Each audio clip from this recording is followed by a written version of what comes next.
গুরুত্বপূর্ণ, ওটাই হুকুম আল্লাহ পাকের। আর সে মাহরাম ছাড়া এইভাবে এখানে ওখানে ঘুরে বেড়াবে, ছেলের সাথে আড্ডাবাজি করবে, টাঙ্কি মারবে, চটপটি ফুচকা খাবে, এরপর 4-5টা ছেলে মিলে দিলে সব ছেলে দোষ ওই ছেলের উপর আসবে। আমার তো মন চাই যে প্রথমে আগে এই মেয়েগুলোকে শায়েস্তা করি। হ্যাঁ, ছেলেগুলোকে তো করবোই, আগে মেয়েগুলোকে করি। শুধুমাত্র ওয়াজ নসিহত করে কাজ হবে না, সবাইকে কঠোর হতে হবে। আপনি আমাকে বলেন তো দেখি, আপনার মেয়ে কোন একটা ছেলের সাথে অবৈধ সম্পর্ক করেছে, আপনি কি এটা মেনে নেবেন? আপনারা যে কেউ হন, এখানে অনেক প্রশাসনের ভাই আছেন আমি জানি, ঊর্ধ্বতন কর্মকর্তাও আছে এখানে আমি জানি, এখানে আমার লেকচার রেকর্ড হচ্ছে এটা আমি জানি।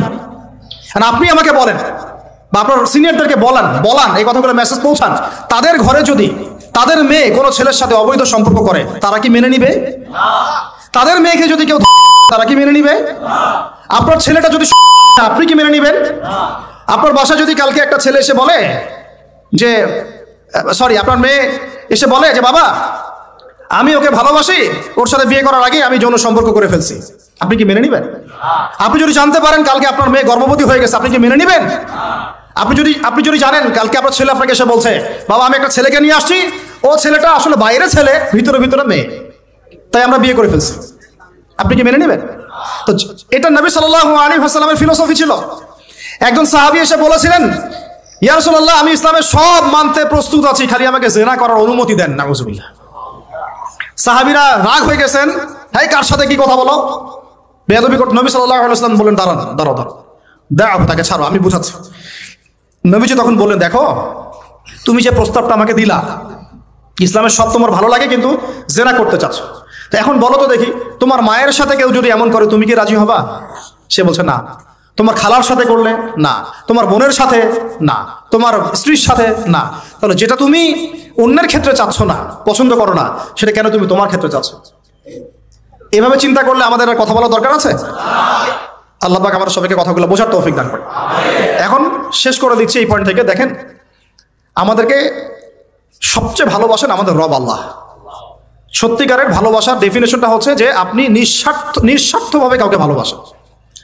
আমাদের আশপাশে যারা আছে, যারা হালাল, ইভেন হালাল, আমার মা, আমার বোন, আমার বাবা, আমার স্ত্রী, আমার ছেলে, আমার মেয়ে, এদেরও যদি কখনো স্বার্থে আঘাত পড়ে দেখবেন সেও আপনার পাশ থেকে সরে যাচ্ছে।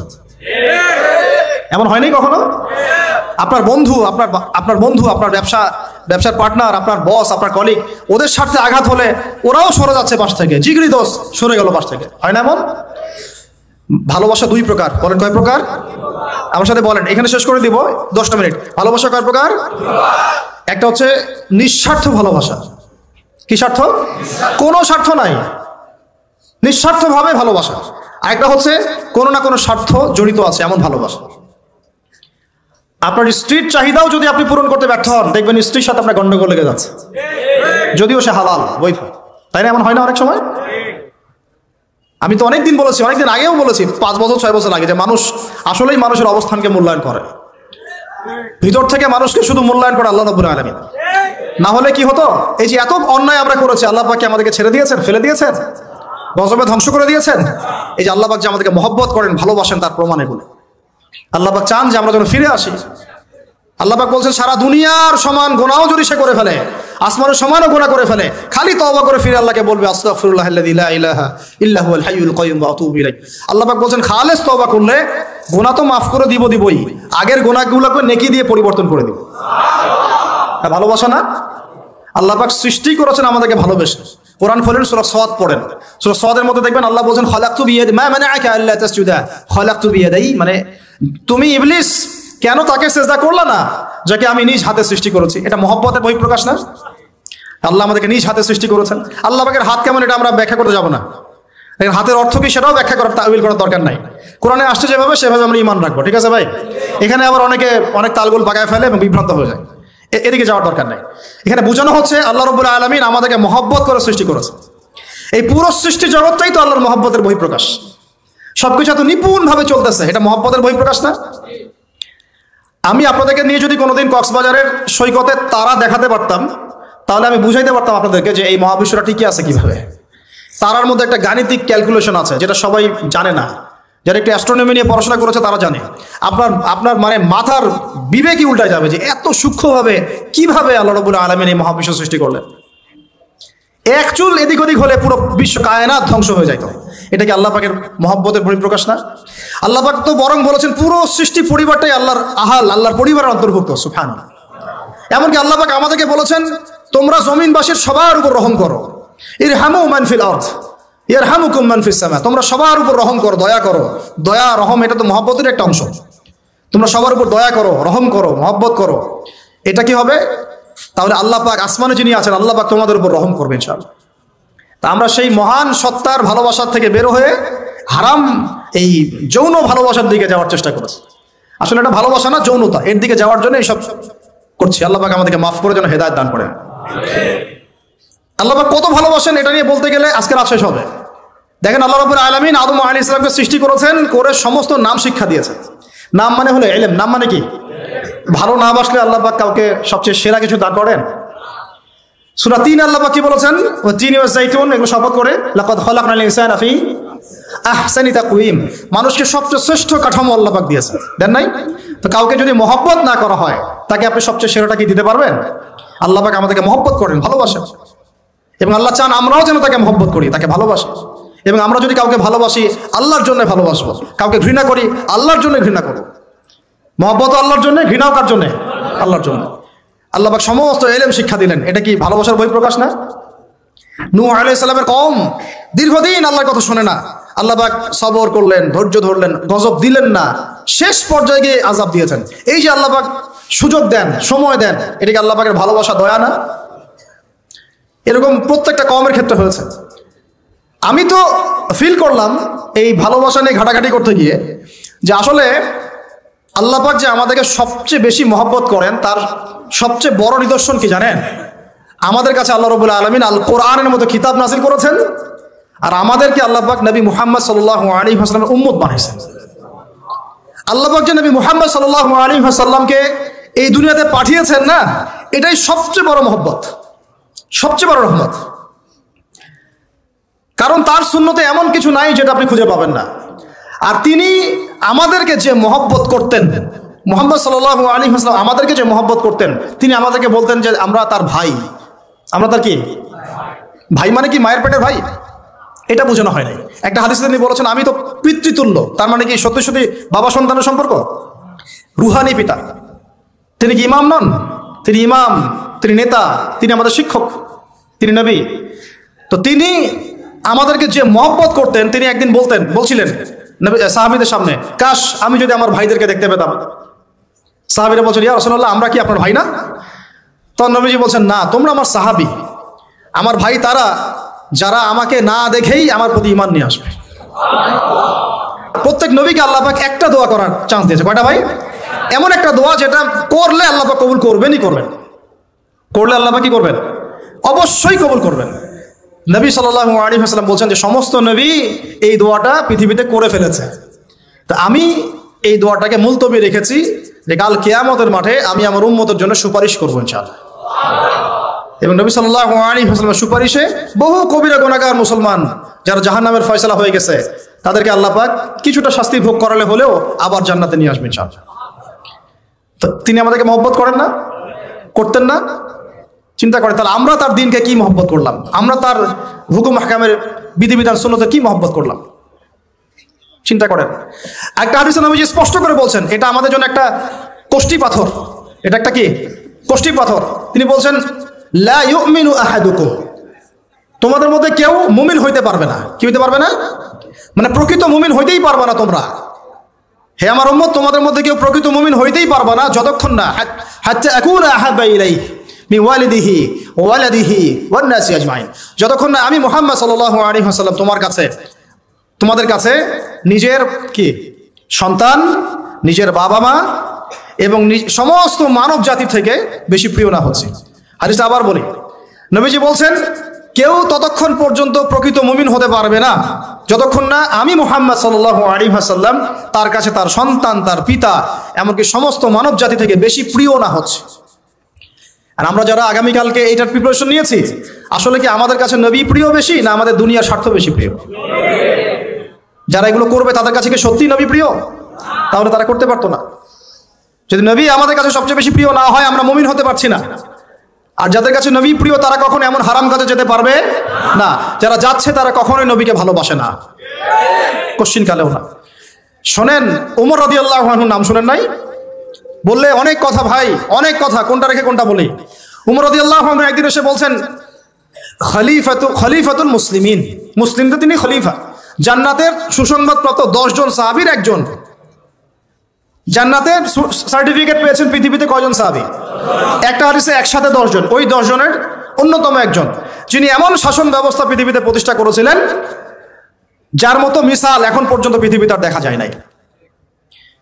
একটা হাদিসে আসছে, যে রাস্তা দিয়ে ওমর হাঁটে ওই রাস্তা দিয়ে শয়তান হাঁটে না। কি বুঝলেন? শয়তান যদি দেখে ওই যে ওমর, ও আর ওই যাবে না ওই রাস্তার মধ্যে। এই হচ্ছে ওমর ইবনুল খাত্তাব। আমার পরে কোনো নবী নাই, নবীজি বলছেন আমার পরে কোনো নবী নাই, লা নবী বাদি, আমার পরে কোনো নবী নাই। যদি হতো তাহলে ওমর হতো, যদি হতো তাহলে ওমর হতো। অন্য একটা হাদিসে আসে, আমার পরে কোনো নবী নাই, তবে তুমি আমার, এটা অন্য সাহাবী সম্পর্কে, আলী ইবনে আবি তালিব সম্পর্কে, তুমি আমার জীবনে তেমন মুসার জীবনে হারুন ছিল যেমন। এটা হচ্ছে আলী ইবনে আবি তালিব। তো এখানে কথা হচ্ছে, ওমর রাদিয়াল্লাহু আনহুর মতো মানুষ নবীর কাছে এসে বলছেন সাল্লাল্লাহু আলাইহি ওয়াসাল্লাম, ইয়া রাসূলুল্লাহ ওয়াল্লাহি লা উহিব্বুক, আল্লাহর কসম করে বলছি আমি আপনাকে অনেক মহব্বত করি, ইল্লা মিন নাফসি, আমার নফসের চেয়ে বেশি না। মানে আমি আমার জানের চাইতে আপনাকে বেশি মহব্বত করি না। কথা কি বুঝতে পারতেন কি? মানে আমি আপনাকে অনেক মহব্বত করি ইয়া রাসূলুল্লাহ, সব কিছু থেকে বেশি মহব্বত করি, কিন্তু আমার নিজের জানের চেয়ে বেশি না। নবী সাল্লাল্লাহু আলাইহি ওয়াসাল্লাম বলছেন, লা ইয়া ওমর, এখনো মুমিন হওনি ওমর। কাকে বলছেন? কাকে বলছেন? জান্নাতের সার্টিফিকেট প্রাপ্ত একজন মানুষকে, লা ইয়া ওমর, এখনো হওনি। তখন নবী সাল্লাল্লাহু আলাইহি ওয়াসাল্লামকে তিনি একটু পর আবার বলছেন, ইয়া রাসূলুল্লাহ ওয়াল্লাহি আলান, এখন লা হাব্বা ইলাইয়া মিন কুল্লি শাই হাত্তা মিন নাফসি, এখন থেকে আপনি আমার কাছে সবচেয়ে বেশি প্রিয় সবকিছু থেকে, এমনকি আমার নফসের থেকেও বেশি প্রিয়। তখন নবীজি বলছেন, আলান ইয়া ওমর, এখন ওমর, এখন তুমি মুমিন হলে। তাহলে যারা আমরা নবীর সুন্নতের খেলাফ এইসব অপসংস্কৃতি, নোংরামি, জেনা, ব্যভিচার, কনসার্ট, নাটক, সিনেমা, পরকিয়া, এইসব তথাকথিত ভালোবাসা দিবস, এই জেনা দিবসগুলো পালন করছি, আমরা কি আসলেই নবীকে ভালোবাসি? আমরা কি সত্যি আল্লাহকে ভালোবাসি? আল্লাহ পাক আমাদেরকে বোঝার তৌফিক দান করেন, জাহিলিয়াত থেকে ফিরে আসার তৌফিক দান করেন। এরকম প্রচুর ঘটনা। ভালোবাসা তো এগুলোর নাম। ভালোবাসা কাকে বলে জানেন? সাহাবীরা বাসায় যেতেন, আবার দৌড় দিয়ে আসতেন নবী সাল্লাল্লাহু আলাইহি ওয়াসাল্লামের চেহারাটা একটু দেখার জন্য। এটা নাম ভালোবাসা। আপনারা যদি উমরা করতে চান, হজ করতে চান, দেখবেন বারবার আপনার নবীর রওজায় গিয়ে সালাম দিতে মন চাইবে, যে আরেকবার দেখা করে আসি, আরেকটু দেখা করে আসি, আরেকবার সালাম দিয়ে আসি। ভালোবাসা, কোনো স্বার্থ আছে এখানে? নবী সাল্লাল্লাহু আলাইহি ওয়াসাল্লাম কি আমাদের কাছে কোনো স্বার্থ দাবি করেছেন? আল্লাহ করেছেন? এগুলো ভালোবাসা। এই ভালোবাসা হলো প্রকৃত ভালোবাসা। আর এগুলো যেটা চলছে এটা হচ্ছে যৌনতা। এগুলো কি চলছে? যৌনতা। ভালোবাসার নাম দিয়েছে এখন যৌনতা। এগুলো ভালোবাসা না, এগুলো পাশবিকতা, প্রবৃত্তি দাসত্ব। প্রবৃত্তি মানে মন যা চায় তাই করতে চাচ্ছে। আপনার মন চাইছে একটা মেয়ের সাথে রাত কাটাবেন, এটাকে আপনি ভালোবাসা নাম দিলেন, কিন্তু এটা হচ্ছে ভালোবাসা না, এটা কি প্রবৃত্তি, পশুত্ব, দাসত্ব, পশুত্বের দাসত্ব করছেন। আল্লাহ পাক আমাদেরকে কথাগুলো বোঝার তৌফিক দান করেন। এরকম সাহাবীরা কত ত্যাগ করেছেন। তালহা রাদিয়াল্লাহু আনহুর নাম শুনেন না অনেকেই।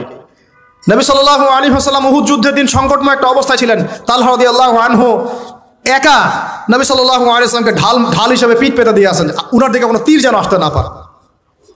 শেষে দেখা গেল তার গায়ের মধ্যে 40 থেকে 50টা তরবারের আঘাত আছে, তীরের খোঁচা আছে, বর্ষার খোঁচা আছে। এই অবস্থায় তিনি নবীকে কাঁধের মধ্যে নিয়ে উহুদ পাহাড়ে উঠেছেন নবীকে সেভ করার জন্য। এটা ভালোবাসা। এটা কি? কোন স্বার্থে? কিসের স্বার্থে? দুনিয়ার স্বার্থে? জান্নাতের স্বার্থে। একজন সাহাবী বাড়ি নির্মাণ করেছেন, তো নবী সাল্লাল্লাহু আলাইহি ওয়াসাল্লাম দেখে একটু খালি মানে হয় না, তুমি কে, কার বাড়ি এটা? বললেন আচ্ছা অমুক সাহাবীর বাড়ি। নবীজি একটু ভ্রু কুঞ্চিত করলেন, পছন্দ করলেন না, কিছু মুখে বলেন নাই, মুখে কিছু বলেন নাই, খালি একটু অসন্তুষ্ট হয়েছেন, এক্সপ্রেশন দেখতে বোঝা যাচ্ছে। তখন ওই সাহাবীকে জানানো হলো, তোমার বাসার সামন দিয়ে তো আল্লাহর নবী সেদিন হেঁটে গেলেন, তারপর আমার বাসা দেখে, তোমার বাসা দেখে আল্লাহ নবী সাল্লাল্লাহু আলাইহি ওয়াসাল্লাম একটু অসন্তুষ্টি প্রকাশ করেছিলেন, মুখে কিছু বলেন নাই, এক্সপ্রেশন ছিল একটু অসন্তুষ্টিমূলক। 3 দিনের মধ্যে সেই বাড়ি ভেঙে গুড়িয়ে দিয়েছেন। যে বাসা দেখে আল্লাহ নবী সন্তুষ্ট হন, আমি বাসা রাখবই না। ভালোবাসা কিসের জন্য? কার জন্য? কার স্বার্থে বলেন? আল্লাহর জন্য, জান্নাতের জন্য, আল্লাহর স্বার্থে, আল্লাহর জন্য। কতগুলো বলে শেষ করবো আপনাদেরকে। সাদ বিন আবি ওয়াক্কাস রাদিয়াল্লাহু আনহু উহুদ যুদ্ধে এইরকম করে তীর নিক্ষেপ করছেন। আল্লাহ নবী বলছেন, ইয়া সাদ, হে সাদ, তীর ছুড়ো, তোমার জন্য আমার পিতামাতা কুরবান হোক। আশপাশে 9 জন ছিল, তার মধ্যে একজন করে শহীদ হতে শেষে 2 জন বেঁচে থাকলো, সাদ বিন আবি ওয়াক্কাস, তালহা বিন উবাইদুল্লাহ রাদিয়াল্লাহু আনহু। এগুলো তারা কেন করেছেন? ভালোবাসার জন্যে।